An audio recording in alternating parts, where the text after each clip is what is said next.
Ever since COVID, I've had a sudden finding of severe arthritis attacks, and it just sort of has spread into carnivore. Maya introduced me to Carnivore. Ultimately, when she was away in Japan, I found Carnivore again and realized, oh, this is what Maya was doing when she was exploring this, and I was supporting her for a few weeks. It doesn't have to be as challenging as she and I thought it was for those 2 weeks. She was just eating steak 3 times a day. It has much more latitude. It's very lonely when you're the only person kind of branching out and you feel like the weird one. Once you start getting on carnivore, why am I craving meat? Why do I want to eat eggs right now? Shouldn't I want all these sweets that my siblings are eating or my friends are eating? No, it actually is deterring. It's like, I don't really want to eat that. It feels bad and it smells bad. And you start getting this innate sense of what I should eat. It's not about the scale. It's not about the size of the clothes, but it's also your relationship with food and how you continue with that. Maya and Carrie, I'm really excited to have you here today, and we're talking about carnivore, Hopefully, yeah. ketovore, health and wellness, Exactly. public speaking, fear and worry. We could talk about any and all these things. Maybe we'll let Maya start first and tell us a little bit about yourself and how young you are, and are you going to school? But what got you into this carnivore space? Yeah, so I'm 18 years old, and 6 months ago I've returned from Japan after a year long in a cultural exchange program. We came down from the middle part, the north, and let's see, come from a big family. I've got to get in my head what I want to say, but ever since COVID, I've had a sudden finding of severe arthritis attacks. So I've been going to the doctor regularly, back and forth. COVID was a very hard year because that's when all of my sports stopped because you couldn't meet up. We were actually on track to go perform in Orlando and Disney for a very big meet where we hold national titles. But that stopped. And because of my sudden stop from sports, which it was such a regular thing since, the age of 3, I started as a gymnast. All of a sudden I would have, back pains. I'd wake up feeling I was in an 80-year-old body. It was crazy. And it's like, I'm only 14, 15, 16. Why am I feeling so old, for lack of better terms? Right. And so the doctor never said really what it was. Could be ankylosing spondylitis, could be juvenile arthritis. They found traces of sacroiliitis, so that's my sacroiliac joint. So my hips were hurting. It was actually the sacroiliac joint. I now have problems with finger joint, and it just sort of has spread until carnivore. Until carnivore. How'd you find carnivore as a lifestyle change on all of this? So I'm an avid YouTube enjoyer. Originally, it started with... Wait. Is she supposed to be doing YouTube and all these things? And is this taken away from her studies, Carrie? So technically, she's homeschooled. Okay. There's many ways to learn. Not all of my children are homeschooled. There's different things that are good for different people. Well, maybe I could, get your mom to introduce herself real quick, if I may. Introduce yourself to those listening, and how you also kind of got into this crazy carnivore stuff. So I'm Carrie. Carrie. Mom of Maya, mom and daughter duo, carnivore duo, mostly carnivore duo. Maya introduced me to Carnivore. Didn't realize it was called Carnivore. I don't remember it being that. Yeah. And, there's a kind of a little history and story behind it. But ultimately, when she was away in Japan, I found Carnivore again and realized, oh, this is what Maya was doing when she was exploring this, and I was supporting her for a few weeks. And it's not nearly doesn't have to be as challenging as she and I thought it was for those 2 weeks. She was just eating steak 3 times a day. It has much more latitude. And I ended up with the fantastic benefits that I didn't expect. I lost 50 pounds. Wow. And I'm healthier, obviously, and things that you just don't think bother you because you just live with them. Yeah. Just are not there. And, part of it's just kind of things because you're not as fit and healthy as you could have been. And I know for myself, suddenly I'm in my 40s and arthritis, psoriasis, migraines, kidney stones, bowel bleeding were getting worse. And then I was a massive exerciser. I tried Atkins. And then one day I found paleo diet and then keto diet. And then I saw some guy, like he was ripped. He only ate meat, and he said he didn't exercise. And I said, that's for me. And I was like, at 55, now I'm 69, and it's just a turnaround. Any particular things other than weight loss, any things that you also found benefit you on this carnivore journey? So one thing I actually want to point out or distinguish is that compared to, I think, many people in the space, I actually keep track. And that was one of the things where I started. I didn't start thinking, I'm going to do carnivore and do this challenge. And I also, 10, 12 years ago was paleo and was pretty strict and had done some challenges successfully. So I had that as a background. I also have a bodybuilding past from about 20 plus years ago. But then there was a very long hiatus of like 10 plus years of really kind of letting things go and, Family having matters. a hard time prioritizing your own health and wellness and kind of just, So I decided to keep track of what I'm putting in my mouth, what I'm consuming. And I liked the data and it kept me responsible. And I had done that successfully in the past and I paid to upgrade the app and then realized I'd put on some more weight and realized, well, I'm paying for the app. I should actually start using it after all. So I didn't make a change. I just started keeping track. And I played around with some intermittent fasting, which was good because then I wasn't just snacking all day, looking at things like maybe there's like the insulin. And with that data, I learned things about myself, what I was consuming, what I thought was healthy, the proportions of things, maybe not eating enough healthy fat. And then I started, as I was losing weight fairly rapidly, learning more about my carbohydrate intake. And I was familiar with macros. And then moving more towards keto because I was having more and more success. And then finding the keto carnivore space. And then it was the aha moment of Maya's coming back from Japan in a few months and she's going to be really impressed. I look like a different mom. And this is very much like what she and I had tried eating when I was supporting her. She was eating a year before and she was like, Mom, you just got an air fryer? You told me you didn't want to get an air fryer. I was like, but it's great. You were right. And then, since summer, end of spring, summer, when I made that full transition, it made just life a lot easier. And I noticed a lot more, just things gelled together with what style of eating works best. And so going back to keeping track, I can see the data with what percentage of how I eat and what I consume is truly carnivore and the positive impact. And I have that data now to keep track. And if I need to tweak or make a change, or if I'm starting to stray or have carb creep or whatever it is, I can look back and see, I don't just rely on how sometimes our memories either fail us or we tell ourselves, little white lies. We don't realize it. Yeah. All right.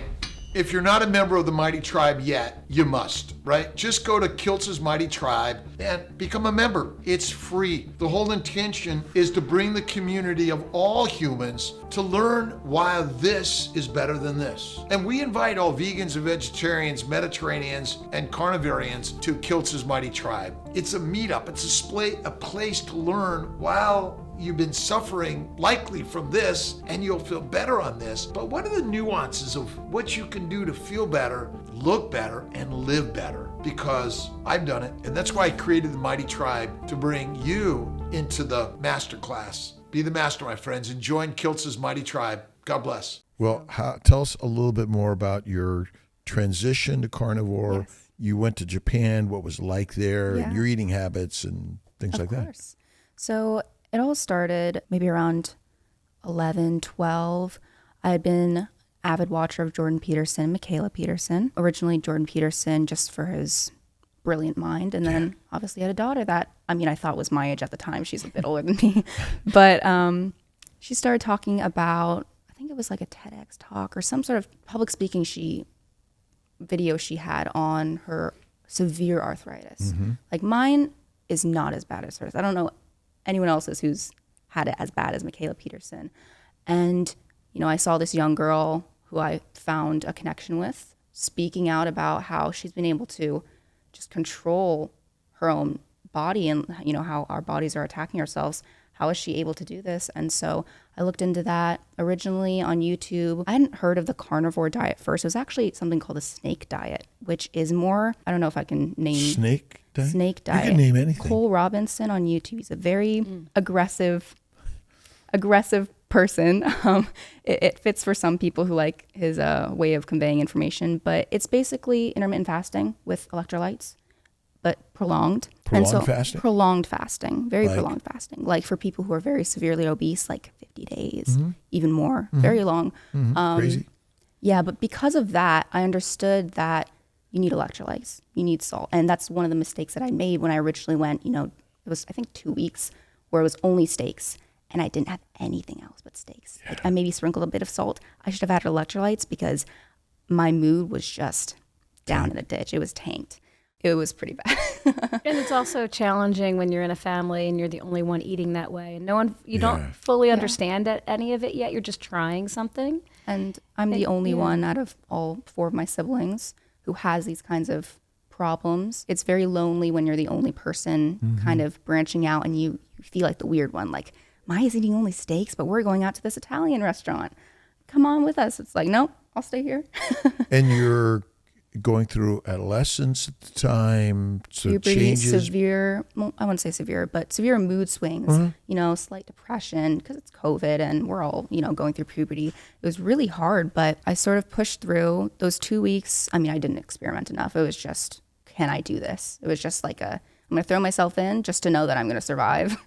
And that worked. And then, you know, I started eating more animal-based, less vegetables, no fruits, basically mostly meat. Currently, it's kind of hard to stay away from the artificial sweeteners, you know, maybe those like keto bars. But in my mind, it's like when I think I'm going to quote cheat, I don't like the word, but when I quote cheat, I like to use think the word of treat. Treat, Treat exactly. from time to time. But the biggest thing is I ask myself, well, do I want to wake up tomorrow in that 80-year-old body and not be able to get out of bed for like 20 minutes because I'm in such severe pain? Or do I want to be able to fall asleep tonight and not have to spend 2 to 4 hours, you know, rolling to this side, you know, I can't sleep on my left side because my collarbone is inflamed, those kinds of things. Right.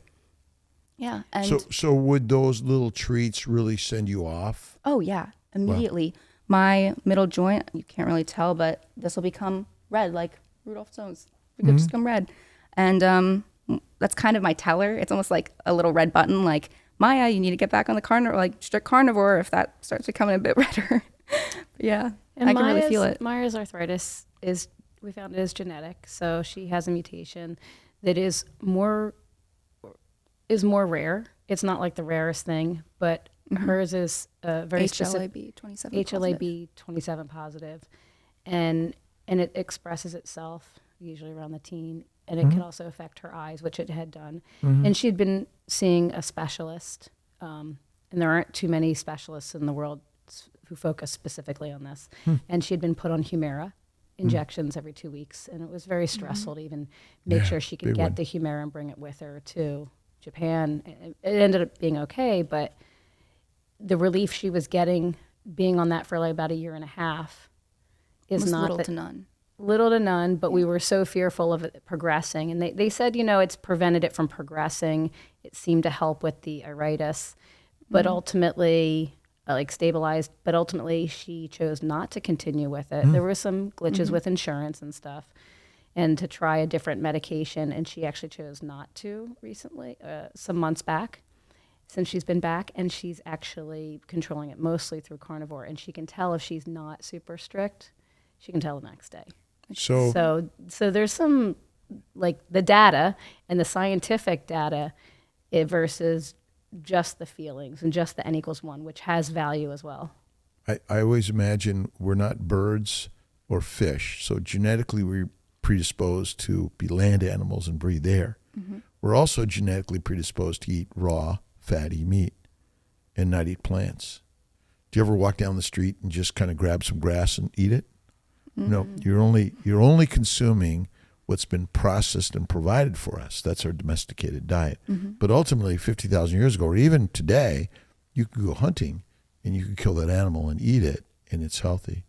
And so is our medical system, along with the genetic testing, leading us to believe that it's our genes and not our environment? Well, you can feel it, once you start getting on carnivore. Why am I craving meat? Why do I want to eat eggs right now? Like, shouldn't I want oatmeal? Shouldn't I want all these sweets that my siblings are eating or my friends are eating? It's like, no, it actually is deterring. It's like, I don't really want to eat that. It feels bad and it smells bad. And you start getting this almost like natural, innate sense of what I should eat. Do you think there's a pressure to sort of join the sick team, join all of us eating all of this great food? It's a big party, and you're right, it's just a genetic problem, and you just take a drug, you'll be fine. Yeah, well, I won't deny the cultural aspects. Yeah. I'll let my mom kind of answer, and then I can get into kind of my experiences in Japan, because culturally, America and Japan, very different food-wise. It's centered around food, and so I want to get into that a little bit after you. Talk about that environment that we're all in. And Yeah, it's so this is actually a conversation she and I had a lot recently, several times, is that it's not to deny cultures where food is an important part of the culture, because there's a lot of cultures that maybe grew up in and we grew up in where food is important, and some people express their love language through food. And many cultures, the whole love of the culture, the love language is the food. And we've created over, I guess, time, different ways of, whether it be celebrations or ways that we socially interact and revolving around food. And not to necessarily take away or to argue with someone who says this is important to them because, and fill in the blank. It's one of the things I've realized is maintenance. So having lost the weight, and noticing also improvements in other things I didn't necessarily mention, but maintenance is the hardest, because it's not about the scale, it's not about the size of the clothes, but it's also your relationship with food and how you continue with that. And when you've changed your eating style, and that is how these changes really came about. It wasn't like you had to learn something new. Okay, I've just practiced the new thing that some people might have to learn or trying to learn. Mm-hmm. But now you're always evaluating the things that, like, for example, I did a no dairy challenge, carnivore no dairy challenge back in December. And I realized after also doing a little research, dairy, I forget the name of it specifically, but the component in dairy that binds to your opioid receptors, I think I'm one of those people. I really like my dairy. It makes me into a Smeagol with my Precious. And I realized that I can do without, because I'm not lactose intolerant, so I thought, I don't have a problem. But it really awakens cravings, and I don't really need that. Doing without dairy is fine. I don't really feel like I'm missing out on anything. And I can have small amounts, but there are certain things, though, that I found really creates very strong cravings in me. I'm like a little monster, like gimme, gimme, gimme, and it's all mine, and I need more. So there are certain things. So there's this constant reevaluation, and I don't think that ever ends, especially when everything is always surrounded by that. And even if you turn off, like, it's not about advertisements, or even if you have the support of the loved ones around you and you clean out your cabinet, the struggle is within yourself. And it's always, you have to quiet that food noise. Even the streams of like wanting to be creative with food or make a recipe.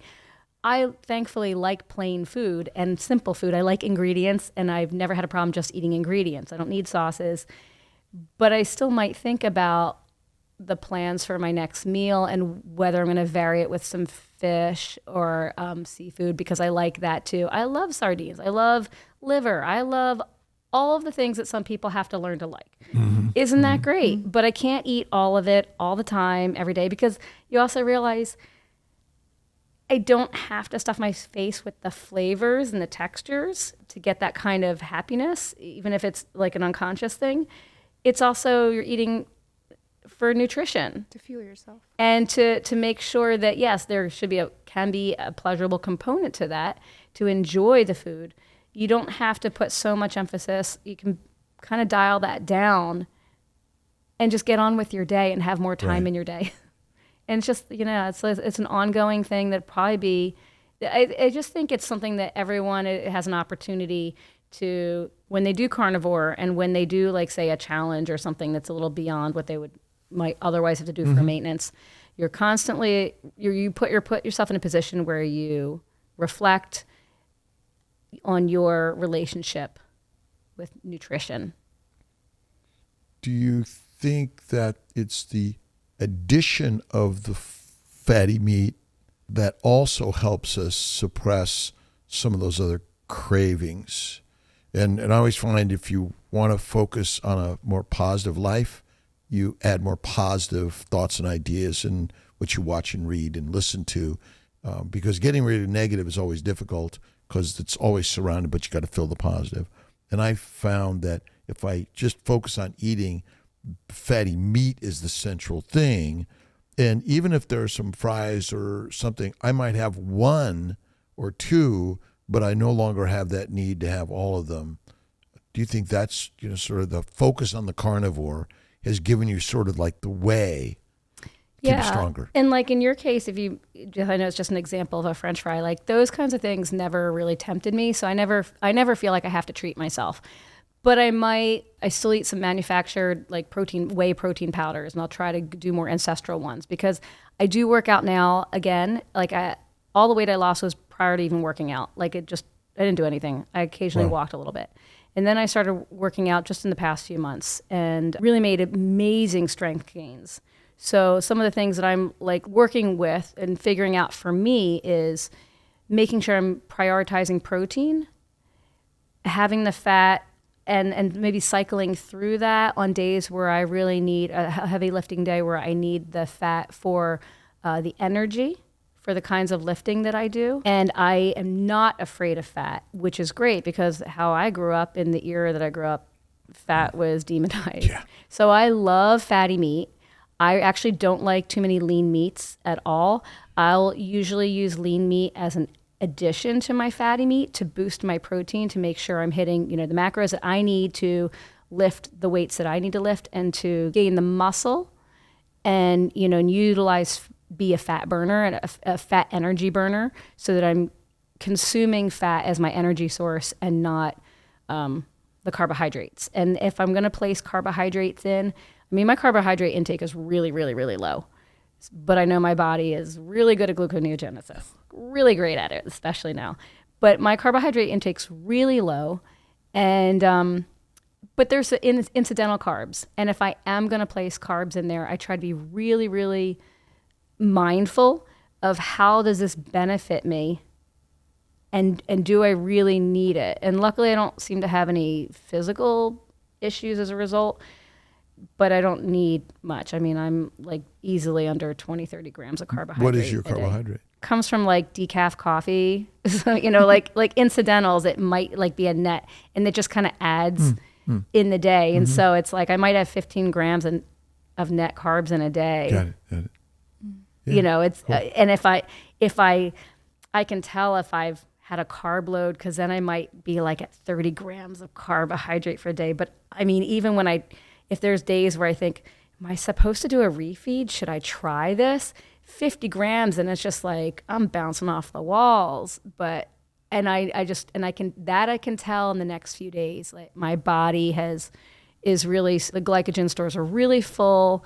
I'm a little, sometimes people use the word fluffy, but in the context of me working out really heavily with benching and deadlifting, I can lift a lot of weight, even though I might not necessarily look it right now, but I can. Yeah, muscles, they're there. Oh yeah, Gotta use them. Yeah. Yeah. So that's where I sometimes, do I eat higher fat or do I cycle higher protein, lower fat? And that's something that I'm playing with, what works best for me, because in the space there isn't a lot of people that are more bodybuilders in their habits, and I like that.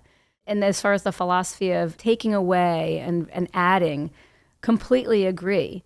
And it's liberating to feel like you can add it add the fat, it won't hurt you. But I also keep track, so I'm not, because if I were to just add fat and eat intuitively, It's too good.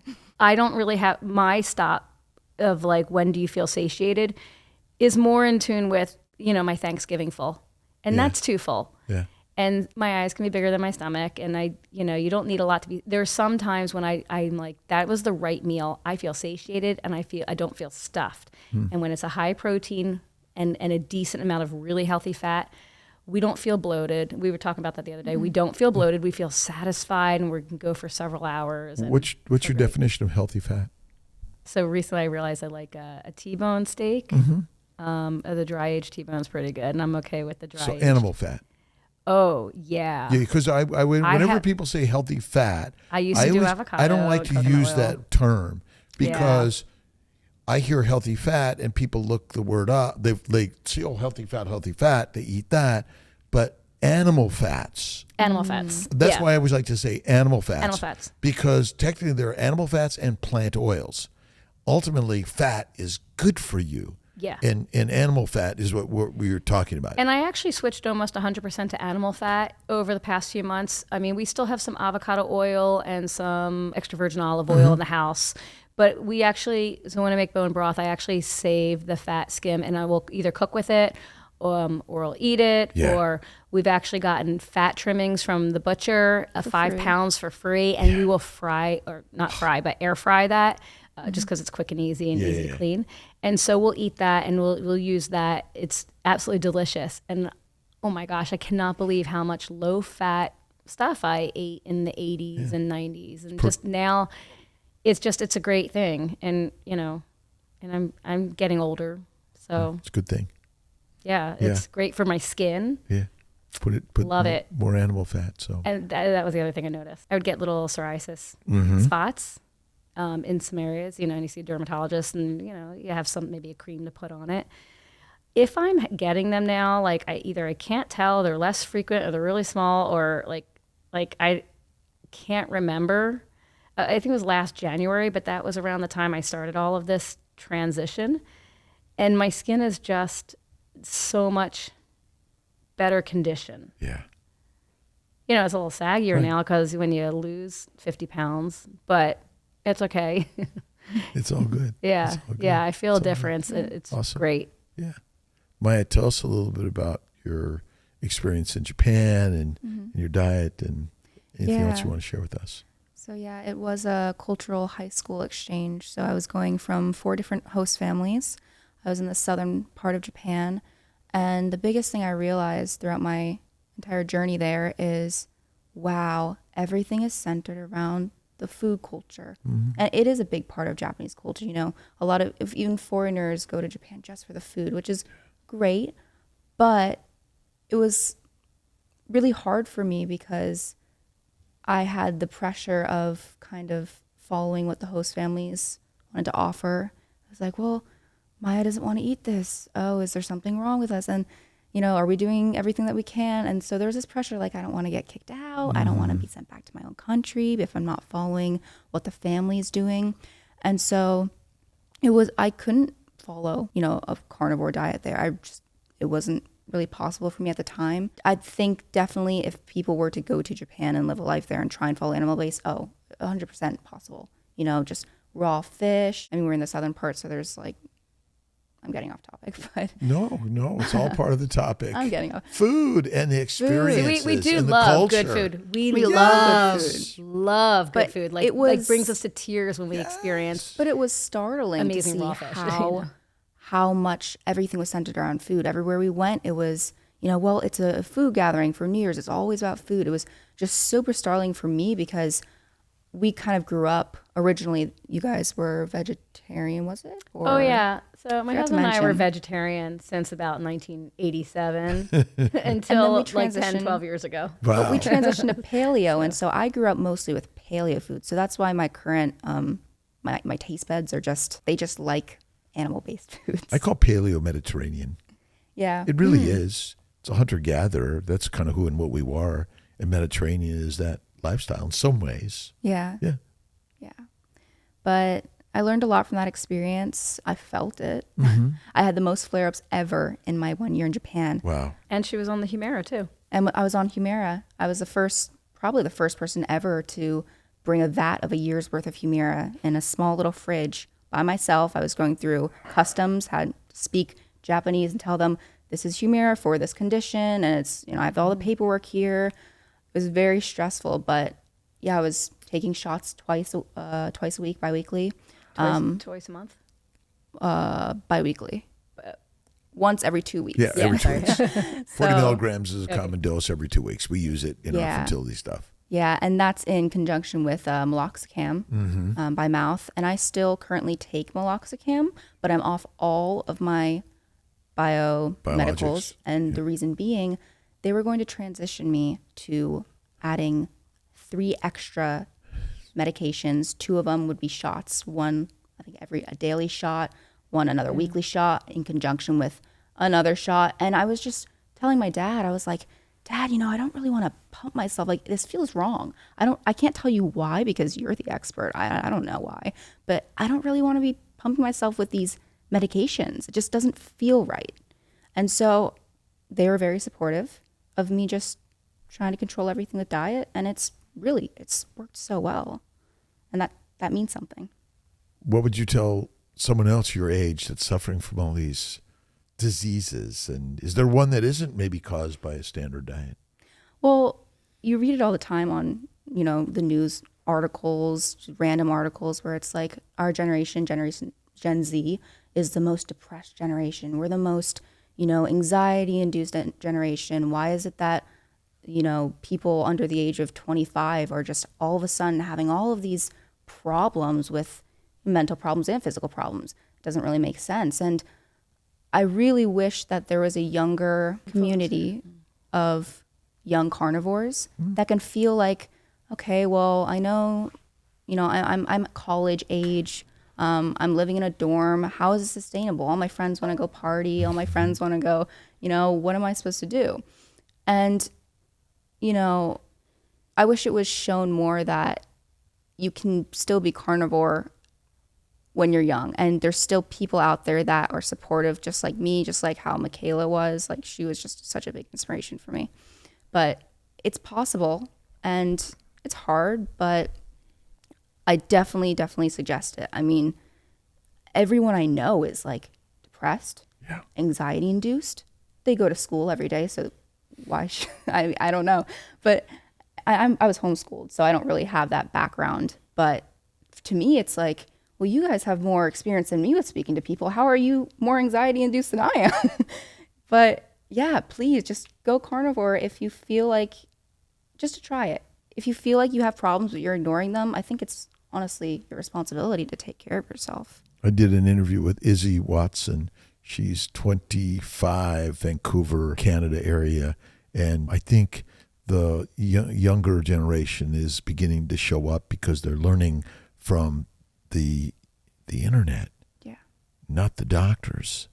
And that's the change that we're going to be seeing, because really this device and your stories here are helping heal people.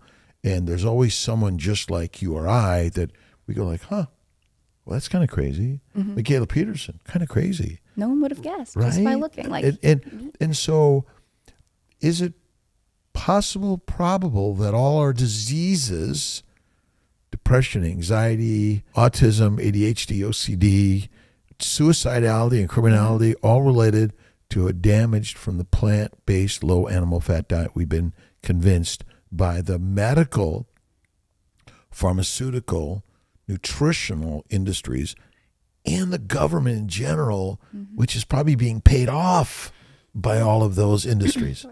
Yeah, I mean, it's, whether intentional or not, it's encouraged by the medical industry. I brought it up to our specialist, well, I'm thinking of doing a carnivore diet and staying on it. I'd actually been on it. And the response was, I mean, you can see whatever works for you. I wouldn't, I don't know much about it, but it was just like a meh response. Like, they've really never, thought of this, and, they'll say like my macular what was The iritis. iritis Uvi- specialist. uveitis, yeah. He had said recently, one last week, he had said, I actually have 3-4 other patients who said that they've done carnivore. That was earlier this week. They said, and he said that, for specifically macular degenerative disease, they do recommend a Mediterranean diet because there's significant evidence on it. But from what he's heard from these 3-4 patients who have been carnivore, only good things. Yeah. Only good things. And just to be fair to the medical doctors in their fields that, spend the time with her, trying to help her. I think because they were such specialists, they were the specialists that spent so much time doing what they do with their patients, and it's not like they were only available 1 or 2 days a week. And they're in their field doing research and things like that, Children's Hospital and whatnot. They just probably weren't exposed to, they didn't have the liberty to be online and expose themselves to these alternatives. So they're in their field, they're probably being fed what has already been the status quo up to that point.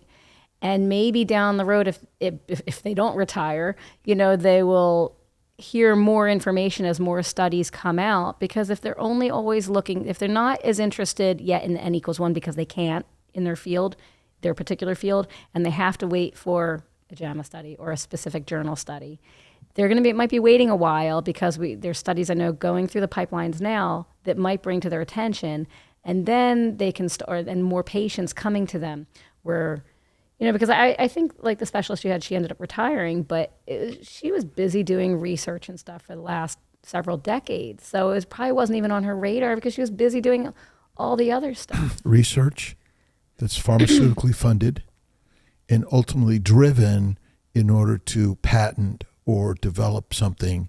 And that's what I found is wrong with medicine, is that it's profit driven and not people driven.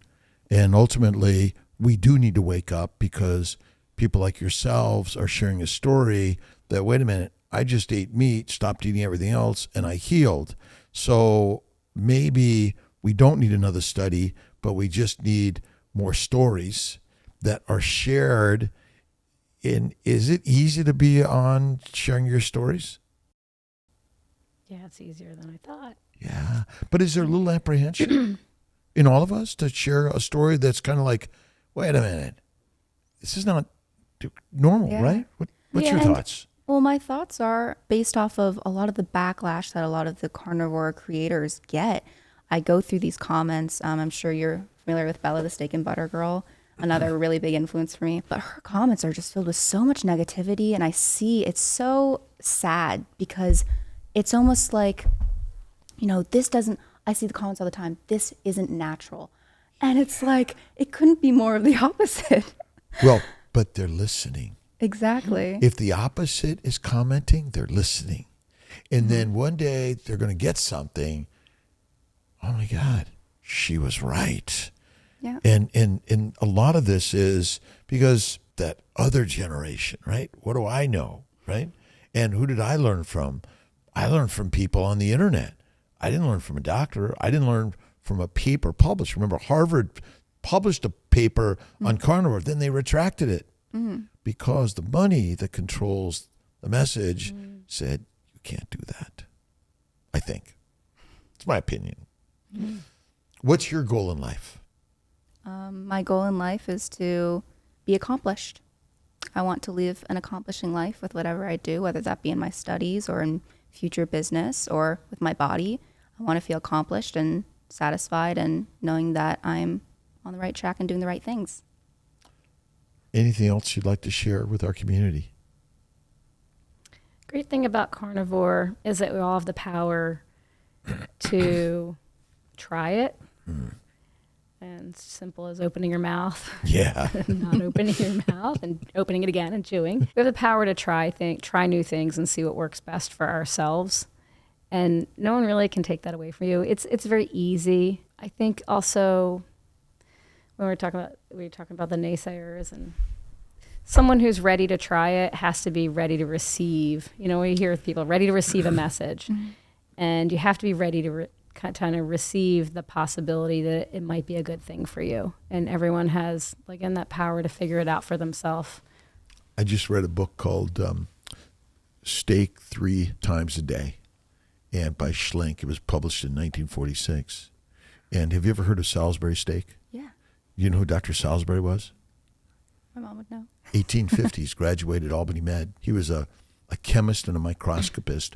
And in the Civil War, his men were dying of dysentery and pneumonia. And he figured out that if he fed them a meat-centric diet, took away the plants, they all got better. But then he wrote a book called The Relationship of Alimentation and Disease, basically showed that the microbes were flourishing on a plant-based diet, and if you fed them fatty meat, the microbes went down. You healed. So this isn't very new, but it's new to each of us individually, and the beauty is we can share it in your stories and public speaking and getting out there and continue to lift the weights and continue to eat the meat and share your stories. Those are so important. Yes.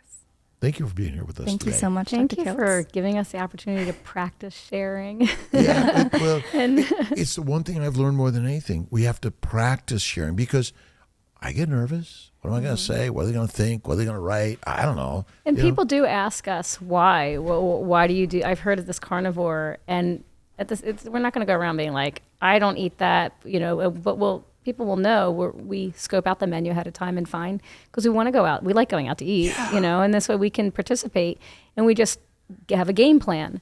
But if they ask us, at least we're better rehearsed at how we want to not scare people away or seem like we're othering ourselves, but be able to say it's great and it's easy. It's easier than you think. You just, right now there's still navigating because the world has evolved into one that's accessible for a different way. Everyone. And the beauty of the internet and social media is that everyone has access to information from a story, how someone who had arthritis on Humira and other medications found Carnivore and didn't need them anymore and feels so much better. So, Exactly. all right, cool. Yeah. All right. Thank you so much. Appreciate it.